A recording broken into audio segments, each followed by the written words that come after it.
everyone. Welcome back. Said it would be either 5 or 30, and here it is.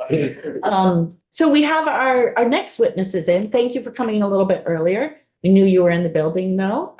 You're advocating today and we've asked you to come in because of the important role that you play in our system of healthcare state. So just wanted to give you the opportunity to introduce yourself and tell us anything you'd like to tell us. Excellent.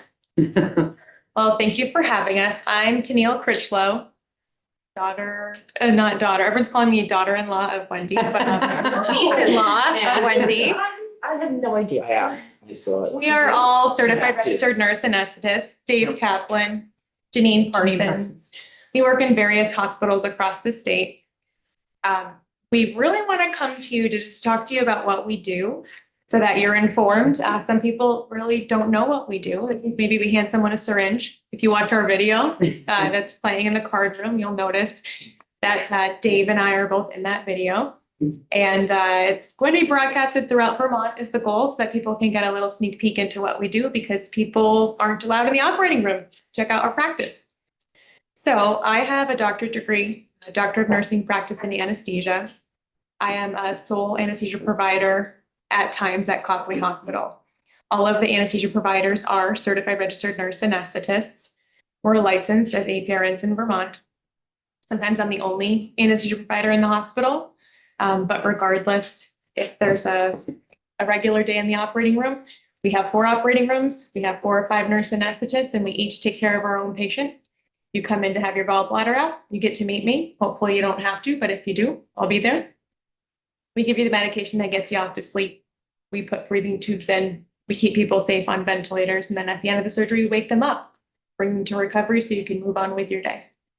There are other things we do, such as labor epidurals. If somebody's having a baby and wants a little pain management, you need a colonoscopy, which almost everyone does. We're there for you for that too. Would you drink the juice? We don't drink it. But they don't let us drink it. We don't get to try what we give. It's rules about it. People might ask us what it feels like, and we can't always say, but we can give our best guess based off of our education. So we do give you those meds. We keep you safe and comfortable so you can have the procedures done, whatever it is that you need done at the time. Dave Kaplan, I work at Northeastern Vermont Regional Hospital, also in independent CRNA practice. There's 6 of us that work up there, and I'm really proud of what we do. We do a lot of opioid sparing or opioid free anesthesia. We're really focused on, opiates have their place on the street. Isn't really one of them. And so we do use other means, other medications in order to help alleviate that, recognizing that Vermont's been through a lot with that. We're also, we provide local, regional anesthetics. So we will do nerve blocks and various techniques in order to numb areas of the body so that you're not experiencing that discomfort from the beginning. But again, we do the full host of services, just like Tennille was describing, up at NVRH as well. I'm Janine Parsons. I work as a CRNA at University of Vermont and at Dartmouth Hitchcock. I work in the team model with the physicians, the anesthesiologists. I think that one of the things that I can do working in the team model is be a patient advocate, because I've been a nurse for so long, and get to know my patient and to be able to speak with my anesthesiologist or my physician that I'm working with that day to collaborate and come up with the best plan for our patient for that day so that they can have the best outcome. I think one thing in medicine these days is people that are not familiar with healthcare and do not have an advocate are really in a vulnerable spot. And I think that it is something that I take very seriously, and it's something that I can do for my patients. As far as bills that we are following, we work with Gail Zatz and her lobbying firm. So she helps us keep up to date on all the things that we really need to know. There is not a specific bill related to nurse anesthesia. I'm going to let you speak to a couple of the bills that we're interested in. But before we do that, I just want to let you know of something that's going on in the governor's office right now. because this has been something that's spoken about publicly. You may have heard of opt-out. What does that mean? What's going on there? So all advanced practice registered nurses in the state of Vermont have the ability to work to the full scope of their education. That's been in statute since 2011. There's one limiting factor that prevents CRNAs from fully utilizing the full scope of their practice. It's a CMS federal rule. That rule requires operating practitioner supervision of CRNAs. What does that mean? That means that the dentist, podiatrist, or surgeon that we work with is listed on billing as the supervising provider. They don't want to be there. It's quite nonsensical because they're not trained in anesthesia. So why would they want to or be capable of supervising us? So in a way, Vermont has already opted out of that supervision requirement, but CMS explicitly requires the governor to write a letter saying we opt out of this. In addition to having full scope of practice, the governor has to write a letter to opt out of that one thing. So the governor is currently considering this very strongly. And part of the process, which could be a very short process, but the governor is doing excellent due diligence and looking at all aspects of how this would impact care. Currently, they're at the final stage of consulting with the Board of Nursing and the Board of Medical Practice. Each of those boards has an opportunity to provide their opinion on this matter. We know the Board of Nursing is supportive, and we do not expect the Board of Medicine to be supportive. And that's not a requirement for the governor to proceed, but that's where we're at right now, waiting for that. So in any way that you are interested, please reach out to us if you want more information on that. But interestingly enough, it doesn't normally go through any kind of legislative process. It's a letter from the governor. So I wanted to let you know because you may have been hearing about that, but that's what's happening with us. Can I ask clarifying? Absolutely. So currently, right now, your name is on the claim, and then there's your supervising physician or supervising doctor, their name, I'm assuming NPI and all of that on there. And CMS requires, in order for that to stop happening and just have your name on the claim, they require sort of a waiver from the governor saying we're opting out of that requirement, Yes. which would allow the removal of the supervising physician's name on the claim. Correct. The Board of Medical Practice, you said, is not in support of this? The reason is that Janine expressed that she works in a team model. So there are some facilities that choose to require certified registered nurse anesthetist to work on a team with a physician anesthesiologist. And those are the facilities that are going to oppose something like this. Financial reasons are really the only thing that's really on the table that we can put any merit on. So in order to be cost effective, we have to be working. Some hospitals need us to be working independently to pay one salary instead of two to do the job. And so that's where the opposition comes from. Your licensure, is it required that you have a supervising? And I realize that it's not. No, there's no It's not. supervision required at all. No supervision requirement. Okay, go ahead, So Brian. am I hearing that the primary benefit for a facility, I might say this wrong, but the primary benefit for a facility to maintain a policy that a MD who's an anesthesiologist provide oversight for a nurse anesthetist, the primary benefit of that would be financial for the facility, not a safety issue for the patient, not a licensing issue, not a clinical standard. Yeah, and it's really, we support facilities doing what works best for them.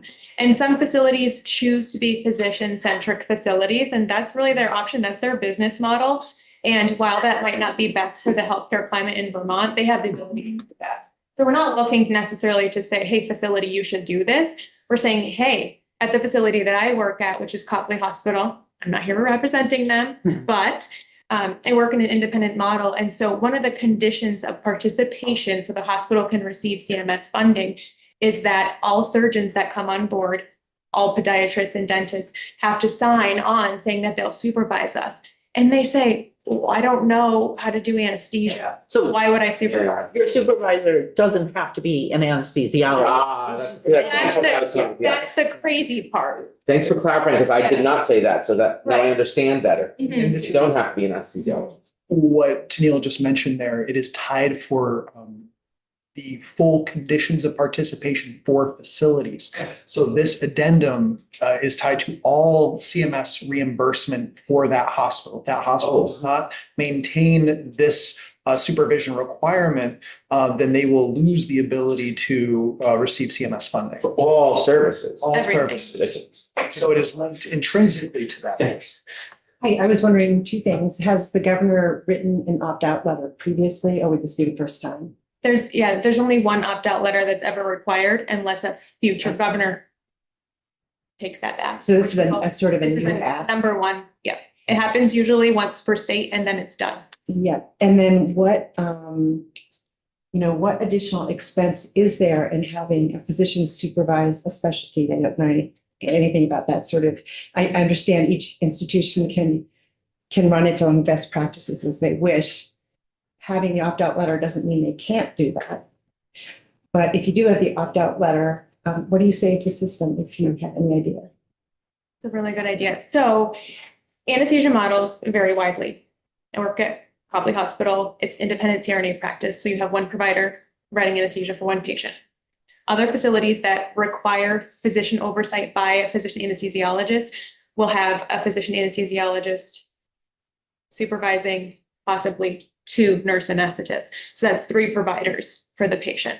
So as far as how many states and how many hospitals in Vermont, how many anesthesiologists are employed, I know that at my specific facility, our salaries would increase by 1 to 1.5 million by hiring one physician to supervise us to do the same work with no increased safety, not generating any extra revenue.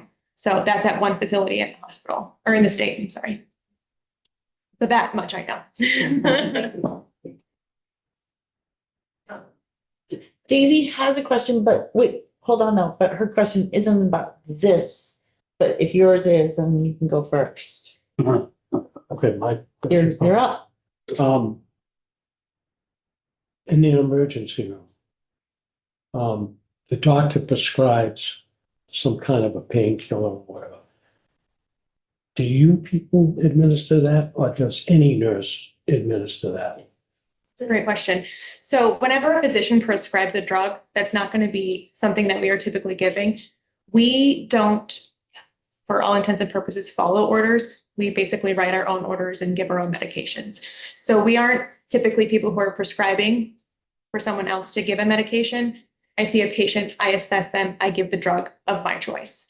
So it's very much an immediate assessment and immediate action, because if I'm taking care of you, it's almost always because you're having a procedure. And so you are then under my care, and anything that you need, whether it be breathing assistance, blood pressure assistance, anything like that, it all comes from me.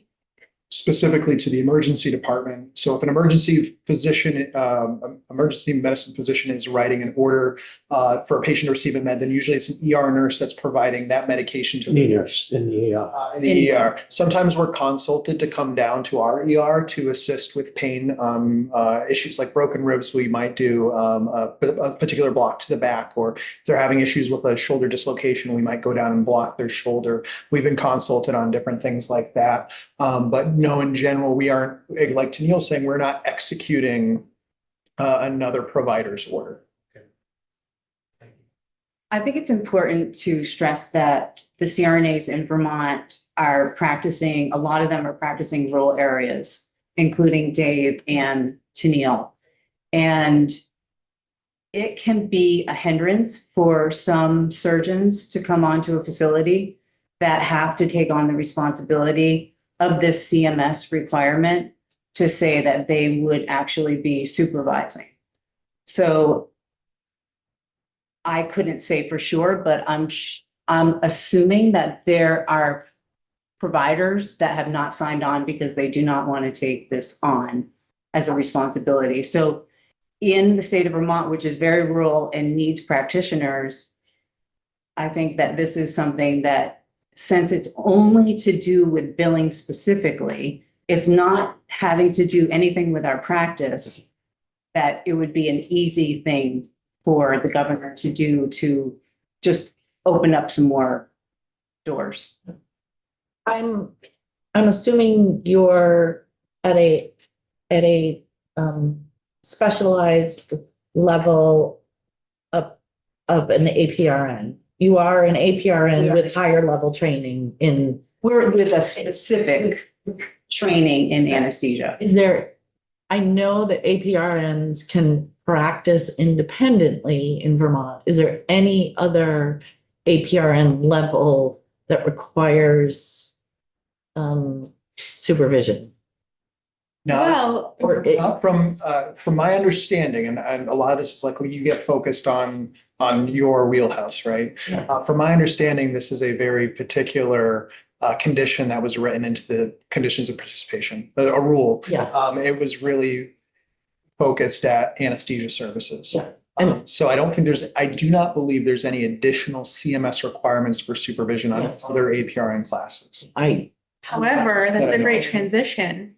Representative Goldman's bill that essentially has moved to the Senate. Do you mind if I hop in and ask a question before you? Please do, before I make that. It's important. I just want to make sure that we I address was like, it. that was gonna be smooth already. So I want to hear from each of you a bit about racial disparities when it comes to pain management. We know that Black people experience significant racial bias when it comes to pain management, and how are each of you making sure that you and those that you work with are bringing health equity into the treatment rooms? Absolutely. Janine mentioned being an advocate for the patient, and that is one of our biggest jobs, because when we meet a patient, we have about 5 to 10 minutes to develop a rapport with that person. They don't come to the hospital for our care. They come for the surgeon. And I always just say, you just get me, right? You signed up for surgery with Dr. So-and-so, and I'm going to be doing your anesthesia. I have a very short time to meet them, understand what their concerns are, alleviate any concern they might have, and develop a plan that works for them that is safe. And then I render them unconscious and unable to breathe on their own and protect themselves. And so regardless of who that patient is, I automatically feel that I need, one, obviously I need to care for them, but two, we need to be able to honor who they are and respect what their wishes were. And so in that covenant we make in that first 5 to 10 minutes where they sign that permission slip or consent form to let me take care of them, I have to learn a lot about them, and also have a plan, like I mentioned, that basically honors what their wishes are and honors, maybe it's their heritage, whatever it might be. We know that certain racial or ethnic groups have different practices. So some people need to have extra people in the preoperative area, and we allow that to happen because for them, they need to have those 4 women with them. If somebody is telling me they are in pain, then they are in pain. And our assessments are based off of what I would say are a little bit different than when people are awake.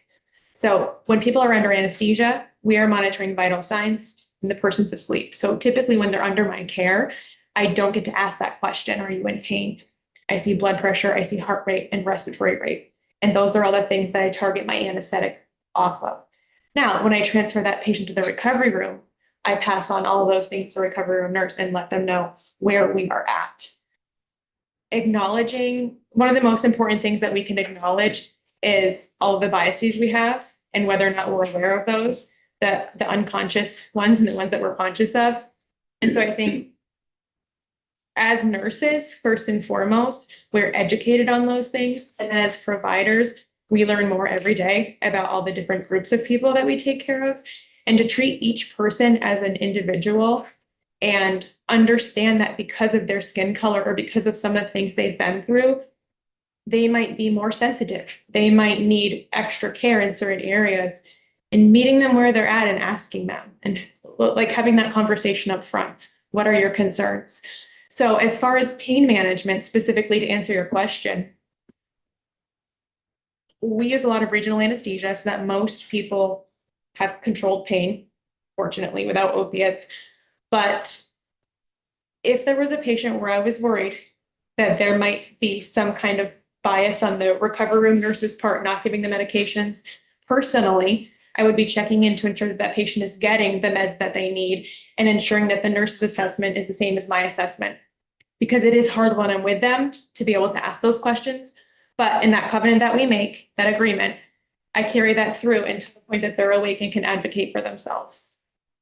So it's sort of hard to specifically answer that question because in what we do, I don't get to assess pain and medicate for that pain a lot of the time because the people are typically asleep.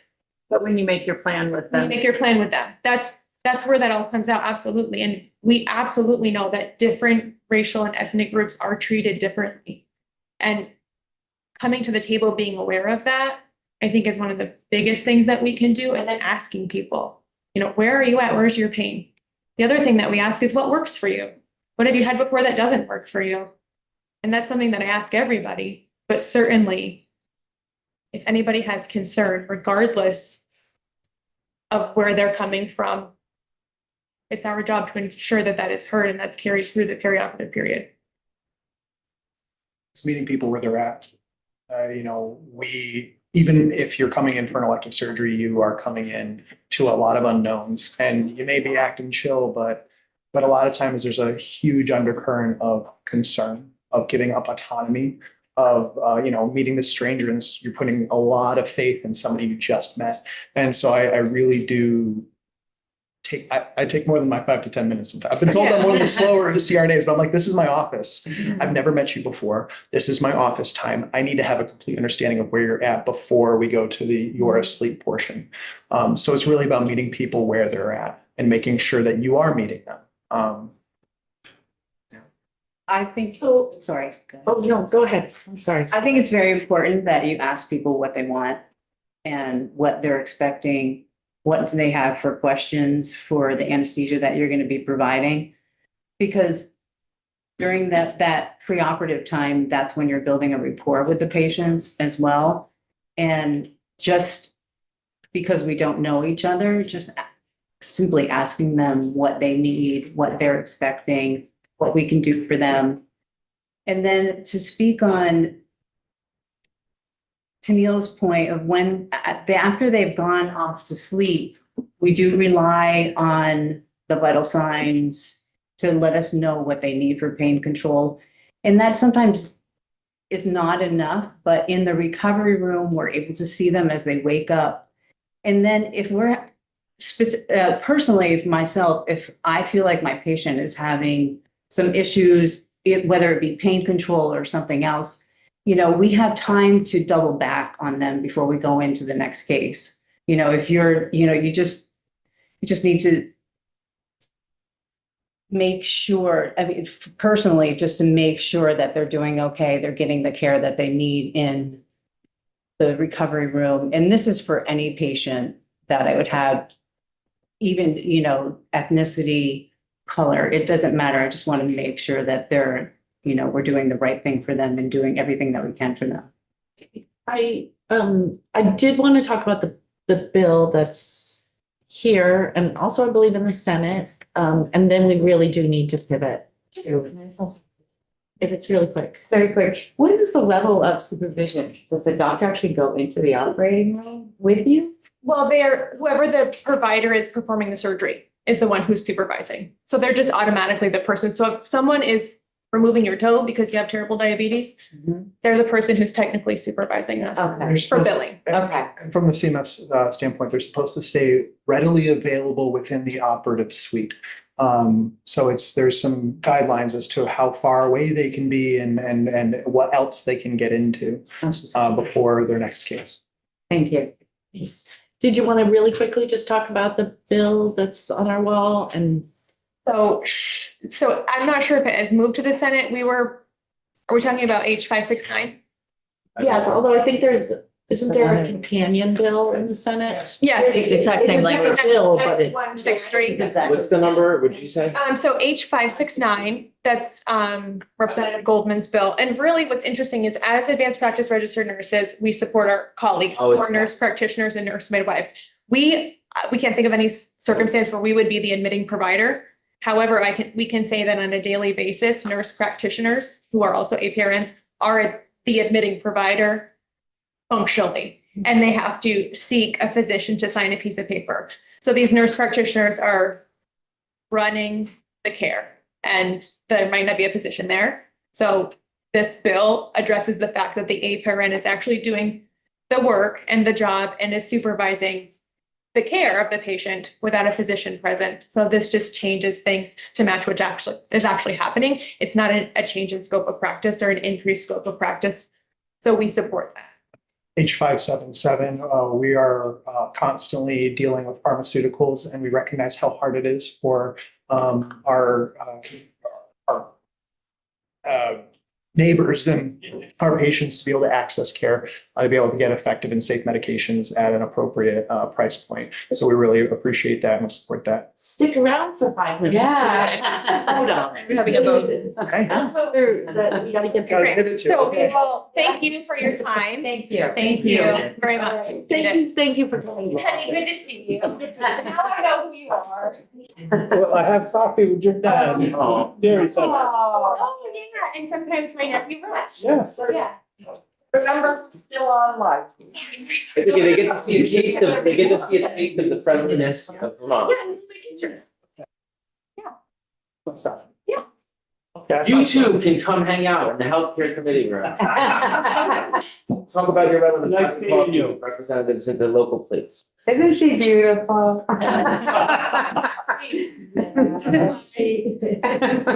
Thank you, everyone. Thank you very much.